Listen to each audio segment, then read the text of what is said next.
Hello students, हम BSc first year के आयनिक solid study कर रहे थे। आयनिक सॉलिड जो है आपका फर्स्ट सेम की फर्स्ट यूनिट है आयनिक सॉलिड। इस आयनिक सॉलिड में हमने कुछ पार्ट पढ़ चुके, पहले से ही वीडियो बने हुए हैं, आप उनको स्टडी कीजिए। आज हम पढ़ेंगे पोलराइजेशन पावर,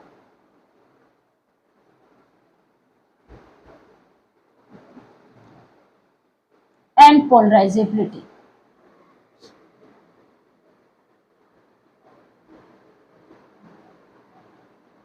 इसको ध्यान से समझना। ध्रुवण क्षमता और ध्रुवणता, क्लियर।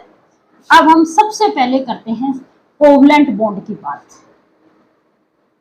ए और ए के बीच ये जो कोवलेंट बॉन्ड बनता है, जिसमें दोनों एटम्स जो हैं वो सेम होते हैं, ये होमो एटॉमिक मॉलिक्यूल है।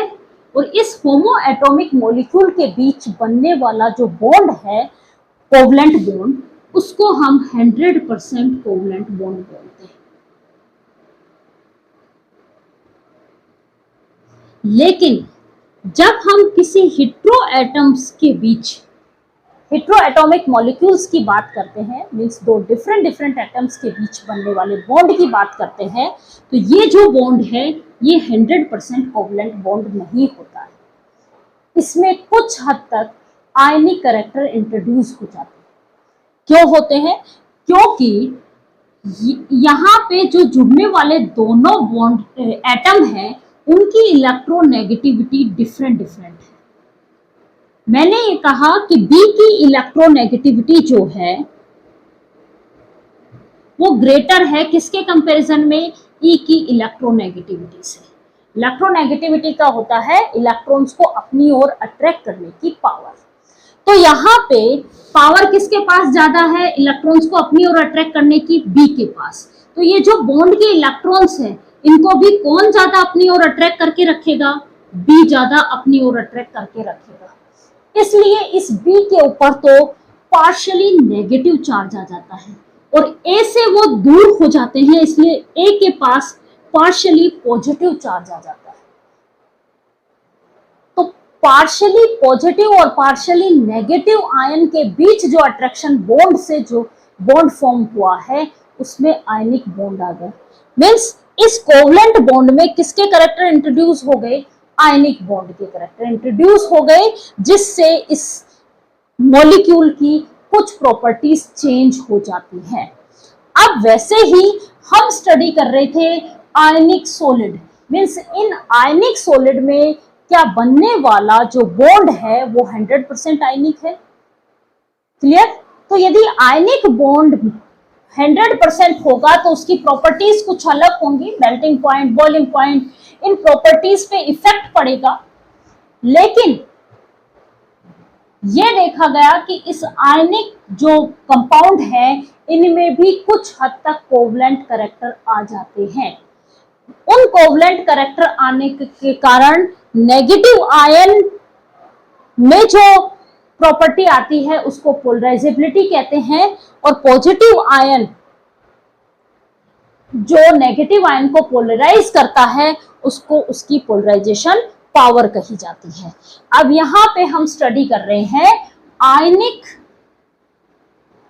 बॉन्ड में कोवलेंट कैरेक्टर। कोवलेंट कैरेक्टर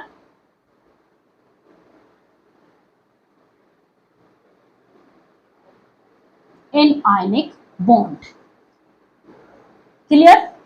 कैसे आते हैं देखो, हम ये पॉजिटिव चार्ज, ये पॉजिटिव चार्ज है, बीच में न्यूक्लियाई होती है और उसके चारों ओर इलेक्ट्रॉन्स होते हैं, क्लियर। ये पॉजिटिव आयन है। ऐसा ही नेगेटिव आयन होता है कि बीच में पॉजिटिव चार्ज होता है और उसके चारों ओर इलेक्ट्रॉन्स होते हैं, स्फेरिकल शेप होती है।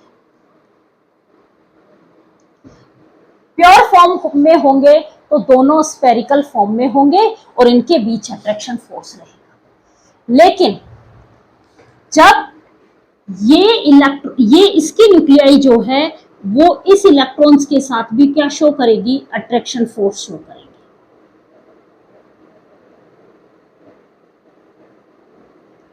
और ये इसकी पॉजिटिव मीन्स इसकी न्यूक्लियाई और इनके इलेक्ट्रॉन्स के बीच भी क्या रहेगा, अट्रैक्शन फोर्स रहेगा।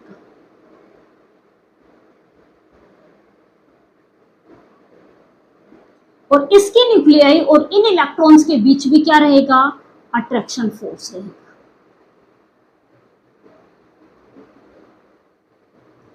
अब नेगेटिव आयन का साइज बड़ा होता है और पॉजिटिव आयन का साइज छोटा होता है। तो नेगेटिव आयन की न्यूक्लियाई और पॉजिटिव आयन के इलेक्ट्रॉन्स के बीच ये जो डिस्टेंस है ये क्या होगी, लार्ज डिस्टेंस होगी। और लार्ज डिस्टेंस होने के कारण, ज्यादा डिस्टेंस होने के कारण ये अट्रैक्शन फोर्स बहुत ज्यादा नहीं होगा।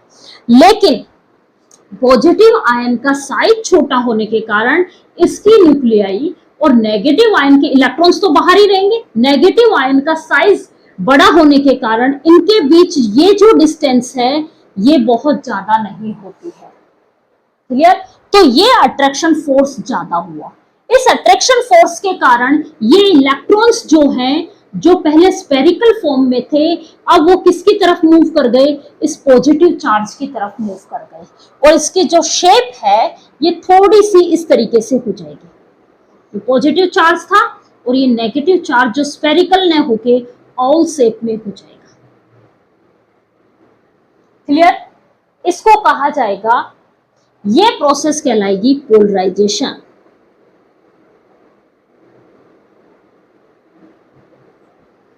क्लियर? ये क्या कहलाएगी, पोलराइजेशन। अब ये जो पोलराइजेशन है, ये जो ध्रुवीकरण है, ये कौन कर रहा है, पॉजिटिव चार्ज कर रहा है। तो पॉजिटिव चार्ज कर रहा है, इसलिए पॉजिटिव चार्ज कितना करेगा, ये क्या कहलाएगी, उसकी पोलराइजेशन पावर कहलाएगी। नेगेटिव आयन, और नेगेटिव आयन कितना पोलराइज होगा वो उसकी क्या कहलाएगी, पोलराइजेबिलिटी कहलाएगी। ध्रुवीकरण क्या है, पॉजिटिव आयन की न्यूक्लियाई का नेगेटिव आयन के इलेक्ट्रॉन्स, वैलेंस इलेक्ट्रॉन्स से जो अट्रैक्शन फोर्स है उसके कारण नेगेटिव आयन की शेप डिफॉर्म हो जाती है। ये प्रोसेस क्या कहलाती है, पोलराइजेशन कहलाती है। नेगेटिव आयन की ये जो पोलराइजेशन होने की एबिलिटी है वो पोलराइजेबिलिटी कहलाती है। और पॉजिटिव आयन की नेगेटिव आयन को पोलराइज करने की कैपेसिटी जो है वो पोलराइजेशन पावर कहलाती है। क्लियर? तो हम इसको कैसे लिख सकते हैं, अब इससे कोवलेंट कैरेक्टर कैसे आया पहले तो ये समझ लो, फिर मैं इसको डेफिनेशन लिखवा दूंगी कि देखो, अब ये जो इलेक्ट्रॉन की शेयरिंग है ये इसकी न्यूक्लियाई के साथ भी शेयरिंग किया हुआ है और इस पॉजिटिव आयन की न्यूक्लियाई के साथ भी शेयरिंग किया हुआ है। और जब इलेक्ट्रॉन्स की शेयरिंग होती है तो उससे कौन सा बॉन्ड बनता है, कोवलेंट बॉन्ड बनता है। क्या बनता है, कोवलेंट बॉन्ड फॉर्म होता है। तो इसमें क्या कैरेक्टर आ जाएंगे, जितना पोलराइजेशन ज्यादा होगा कोवलेंट कैरेक्टर उतने ही ज्यादा आ जाएंगे आयनिक बॉन्ड में। क्लियर? यहां तक हम इसको कैसे लिख सकते हैं, when positive and negative ions come close together, then the nuclei of positive ion attract the electrons of negative ions. Negative ions के इलेक्ट्रॉन्स को क्या करेंगी, अट्रैक्ट करेंगी। Thus the shape of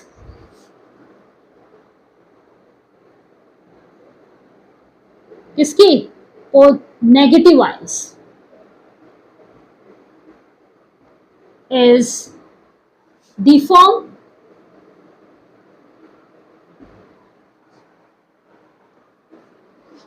the deformation of negative ion is called polarizability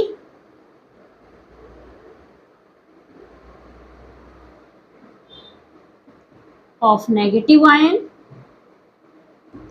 and the ability of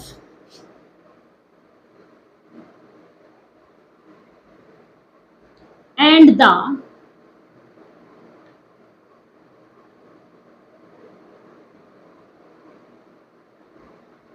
capacity of क्षमता capacity of positive ion to polarize negative ion या deformation of the shape of negative ion is called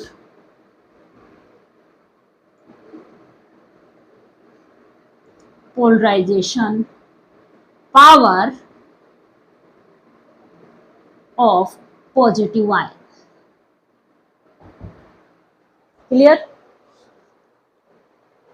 clear यहां तक? अब हम बात कर रहे हैं कि ये जो पॉजिटिव आयन की पोलराइजेबिलिटी पॉजिटिव आयन की पोलराइजेशन पावर और नेगेटिव आयन की पोलराइजेबिलिटी किन किन फैक्टर्स पे डिपेंड है। तो अब हम पढ़ेंगे factors affecting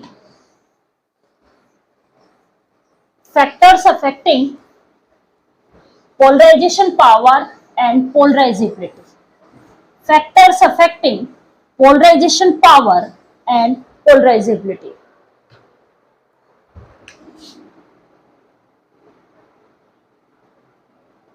Factors affecting polarization power and polarizability. और इसको सबसे पहले जो स्टडी किया था वो फजान ने स्टडी किया था, इसीलिए हम इनको फजान रूल भी कहते हैं। ठीक है, अब बेटा देखो पोलराइजेशन कौन कर रहा है? Positive ion. पोलराइजेशन किसका हो रहा है? नेगेटिव आयन का। इट मीन्स पॉजिटिव आयन का साइज और पॉजिटिव आयन का चार्ज। पॉजिटिव आयन साइज,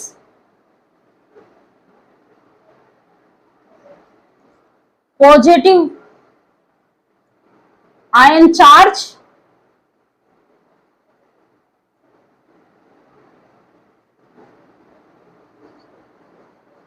तीसरी बात नेगेटिव आयन साइज जिसका हो रहा है, चौथी बात negative ion charge,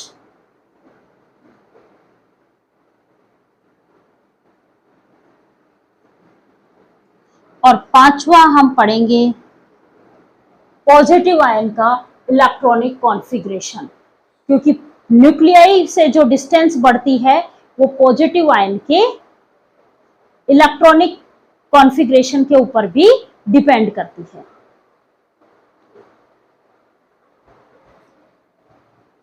positive ion electronic configuration बहुत सारी बुकों में एक और दे रखा है, charge density on positive ion. चलो हम एक एक करके बात करते हैं। पॉजिटिव आयन का साइज जितना छोटा होगा, न्यूक्लियाई के पास नेगेटिव आयन के इलेक्ट्रॉन्स उतने ही पास होंगे। क्या कहा मैंने ये कहा पॉजिटिव आयन का साइज जितना छोटा होगा, नेगेटिव आयन के इलेक्ट्रॉन्स के बीच डिस्टेंस उतनी ही कम होगी। ये देखो आप, पॉजिटिव आयन का साइज बढ़ता गया, ये छोटा था, ये फिर बढ़ा, ये फिर बढ़ा। तो देखो यहां से मान लो कोई नेगेटिव आयन है, उसका साइज सेम है, ये है, ये नेगेटिव आयन है। देखो ये डिस्टेंस कम हो गई, ये इतना ही है, यहां से डिस्टेंस बढ़ गई, फिर और बड़ा हुआ, तो ये न्यूक्लियाई से डिस्टेंस बढ़ी। तो जैसे जैसे पॉजिटिव आयन का साइज बढ़ता गया, नेगेटिव आयन के वैलेंस इलेक्ट्रॉन्स के बीच डिस्टेंस भी क्या हो गई, बढ़ती गई। और नेगेटिव आयन के इलेक्ट्रॉन्स और पॉजिटिव चार्ज के न्यूक्लियाई के बीच जो डिस्टेंस बढ़ेगी, उससे अट्रैक्शन फोर्स क्या हो गया, कम हो। तो हम क्या कह सकते हैं, किसमें सबसे ज्यादा पोलराइजेशन होगा, जिसमें ज्यादा अट्रैक्शन फोर्स क्रिएट होगा। तो हम क्या कह सकते हैं कि पॉजिटिव आयन का साइज बढ़ने से, पॉजिटिव आयन का साइज बढ़ने से उसकी पोलराइजेशन पावर जो है वो डिक्रीज हो जाती है। मैंने क्या कहा, पॉजिटिव आयन का साइज बढ़ने से पोलराइजेशन पावर जो है पॉजिटिव आयन की, वो क्या हो जाती है, डिक्रीज हो जाती है। साइज ऑफ कैटायन, तो हम क्या कह सकते हैं, polarisation power of positive ion क्या होगा, इनवर्सली प्रोपोर्शनल होगी किसके, साइज ऑफ पॉजिटिव आयन। क्यों, क्योंकि पॉजिटिव आयन का साइज बढ़ेगा तो पॉजिटिव आयन की न्यूक्लियाई और नेगेटिव आयन के इलेक्ट्रॉन्स, वैलेंस इलेक्ट्रॉन्स के बीच डिस्टेंस बढ़ जाएगी, जिससे अट्रैक्शन फोर्स कम हो जाएगा। क्लियर। अब पॉजिटिव आयन के ऊपर चार्ज, जितना पॉजिटिव चार्ज होगा हमें पता है कि उतना ही अट्रैक्शन फोर्स बढ़ जाएगा, और जितना अट्रैक्शन फोर्स बढ़ेगा पोलराइजेबिलिटी भी, पोलराइजेशन पावर भी उतनी ही इंक्रीज हो जाएगी। क्लियर। तो पोलराइजेशन पावर किसकी, पॉजिटिव आयन की, polarisation power of positive ion क्या होगा, डायरेक्टली प्रोपोर्शनल होता है चार्ज ऑफ पॉजिटिव आयन। अब हम बात कर रहे हैं charge density of positive ion. ये इन दोनों से ही निकल के आती है। चार्ज डेंसिटी किससे निकलेगी, charge upon size. Charge density क्या होती है, चार्ज अपॉन साइज, यही तो होगी। अब देखो चार्ज बढ़ा तो ओवरऑल वैल्यू क्या होगी, ज्यादा होगी, इंक्रीज होगी, और साइज बढ़ा तो ओवरऑल वैल्यू कैसी हो जाएगी, डिक्रीज हो जाएगी। अब देखो चार्ज बढ़ेगा, पोलराइजेशन पावर भी बढ़ेगी पॉजिटिव आयन की, साइज बढ़ेगा तो पोलराइजेशन पावर डिक्रीज होगी। मीन्स ये ओवरऑल वैल्यू यदि इंक्रीज हो रही है, ये ओवरऑल वैल्यू यदि इंक्रीज हो रही है तो पोलराइजेशन पावर पॉजिटिव आयन की क्या होगी, इंक्रीज होगी। क्योंकि देखो चार्ज बढ़ा, चार्ज इंक्रीज हुआ, तो हम क्या कह रहे हैं, पोलराइजेशन पावर इंक्रीज हुई। क्लियर। तो चार्ज बढ़ेगा तो ये वैल्यू भी बढ़ेगी, ऊपर वाली वैल्यू बढ़ी, ये वैल्यू भी बढ़ी, और यहां से हमें पता है कि चार्ज बढ़ता है तो पोलराइजेशन पावर भी बढ़ जाती है पॉजिटिव आयन की। अब यहाँ पे बात करें, साइज बढ़ा, साइज बढ़ेगा, नीचे की वैल्यू बढ़ रही है, तो ये डेंसिटी, पॉजिटिव चार्ज की डेंसिटी क्या हो जाएगी, कम हो जाएगी, और साइज बढ़ता है तो पोलराइजेशन पावर भी क्या हो जाती है, कम हो जाती है। तो हम कह सकते हैं कि ये इसकी वैल्यू, चार्ज डेंसिटी की वैल्यू कम होगी तो पोलराइजेशन पावर भी कम हो जाएगी, और चार्ज डेंसिटी की वैल्यू बढ़ेगी तो पोलराइजेशन पावर भी बढ़ जाएगा। और जब पोलराइजेशन पावर बढ़ता है पोलराइजेबिलिटी बढ़ती है, पोलराइजेशन बढ़ता है, और पोलराइजेशन बढ़ने से कोवलेंट कैरेक्टर इंट्रोड्यूस हो जाते हैं। क्लियर यहां तक। मीन्स हमने 3 टॉपिक्स कर लिए। अब हम बात कर रहे हैं नेगेटिव आयन के साइज की। नेगेटिव आयन का साइज जितना बढ़ेगा, देखो ये पॉजिटिव चार्ज था और ये नेगेटिव चार्ज इस तरीके से था, इसका साइज जैसे जैसे बढ़ता जाएगा, इस पॉजिटिव चार्ज पॉजिटिव आयन की न्यूक्लियाई और इलेक्ट्रॉन्स के बीच डिस्टेंस क्या होती जाएगी, कम होती हुई चली जाएगी। साइज छोटा था, इनके बीच डिस्टेंस इतनी थी, साइज बड़ा हुआ, इनके बीच डिस्टेंस इतनी हुई, और भी बड़ा हो गया तो डिस्टेंस क्या हो गई, और भी कम हो गई। तो नेगेटिव आयन का साइज बढ़ने से, साइज इंक्रीज होने पे पोलराइजेबिलिटी, अब हम क्या देख रहे हैं, पोलराइजेबिलिटी किसकी, नेगेटिव आयन की पोलराइजेबिलिटी बढ़ जाती है। क्या होगा, polarisability of negative ion increase हो जाती है। पोलराइजेबिलिटी ऑफ नेगेटिव आयन क्या हो जाएगी, इंक्रीज। क्यों, क्योंकि पॉजिटिव आयन की न्यूक्लियाई और नेगेटिव आयन के इलेक्ट्रॉन्स के बीच क्या हो जाती है, डिस्टेंस कम हो जाती है। कब, जब नेगेटिव आयन का साइज बढ़ता है तो।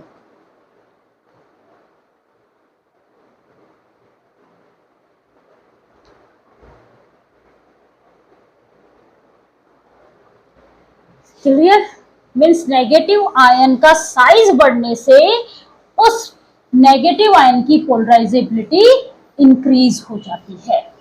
अब हम बात कर रहे हैं नेगेटिव आयन का चार्ज। देखो नेगेटिव आयन पे चार्ज कब बढ़ेगा, जब एडिशन ऑफ इलेक्ट्रॉन्स होंगे। ठीक है, अब इलेक्ट्रॉन्स बढ़ेंगे तो इलेक्ट्रॉन इलेक्ट्रॉन रिपल्सन भी बढ़ जाएगा। यहां पे इलेक्ट्रॉन्स की संख्या बढ़ गई तो इन इलेक्ट्रॉन इलेक्ट्रॉन रिपल्सन बढ़ेगा। क्लियर, रिपल्सन इंक्रीज हो जाएगा और इस रिपल्सन को मिनिमाइज करने के लिए ये फैलता चला जाएगा, मीन्स साइज जो है इसका वो इंक्रीज हो जाएगा। और साइज इंक्रीज होने से पॉजिटिव आयन जो है वो उसका इजीली पोलराइजेशन कर देता है। किया था ना अभी, तो हमने साइज से तो देखा था कि नेगेटिव आयन का साइज बढ़ने से पोलराइजेबिलिटी भी बढ़ जाती है, मींस पॉजिटिव आयन उसका आसानी से पोलराइजेशन कर देता है। वैसे ही हम क्या कह रहे हैं कि चार्ज के आने से, नेगेटिव आयन के चार्ज के आने से साइज इंक्रीज हो जाता है। साइज इंक्रीज होगा तो क्यों इंक्रीज होगा, क्योंकि यहाँ पे इलेक्ट्रॉन इलेक्ट्रॉन रिपल्सन इंक्रीज हो जाता है जिससे इसका साइज बढ़ेगा और साइज बढ़ने से पोलराइजेबिलिटी बढ़ जाती है नेगेटिव आयन की। क्लियर। अब लास्ट टॉपिक है आपका पॉजिटिव आयन का इलेक्ट्रॉनिक कॉन्फ़िगरेशन। देखो हम दो तरीके के इलेक्ट्रॉनिक कॉन्फ़िगरेशन की बात करते हैं, इनर्ट गैस कॉन्फ़िगरेशन और pseudo inert gas configuration. Means NS2NP6 inert gas configuration है और N-1 D1 to 10 D10 sorry NS2NP6 ये है सूडो इनर्ट गैस कॉन्फ़िगरेशन। ये इनर्ट गैस कॉन्फ़िगरेशन है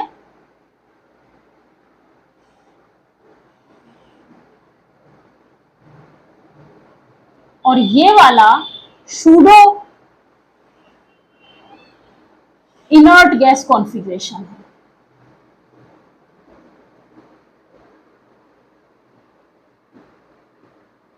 यहां पे न्यूक्लियाई को जो शिल्डिंग की हुई है वो s और p ऑर्बिटल्स के रहते हैं, जबकि यहां पे इलेक्ट्रॉन न्यूक्लियाई की जो शिल्डिंग है वो d ऑर्बिटल करता है।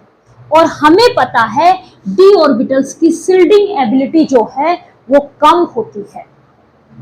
d ऑर्बिटल्स की जो शिल्डिंग एबिलिटी है वो s और p ऑर्बिटल के कंपैरिजन में क्या होगी, कम होगी। मींस यहाँ पे न्यूक्लियाई जो है वो शिल्डिंग इफेक्ट, न्यूक्लियाई का जो शिल्डिंग d ऑर्बिटल्स पे जो न्यूक्लियाई का शिल्डिंग इफेक्ट आ रहा है वो कम आएगा।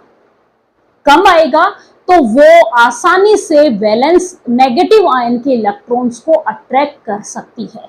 मीन्स जिन मेटल आयंस या जिन पॉजिटिव आयंस का इलेक्ट्रॉनिक कॉन्फ़िगरेशन कौन सा हो, सूडो इनर्ट गैस कॉन्फ़िगरेशन हो, उनका पोलराइजेशन पावर जो है वो ज्यादा होती है किसके कंपैरिजन में, जिन पॉजिटिव आयन का इनर्ट गैस कॉन्फ़िगरेशन होता है उनके कंपैरिजन में।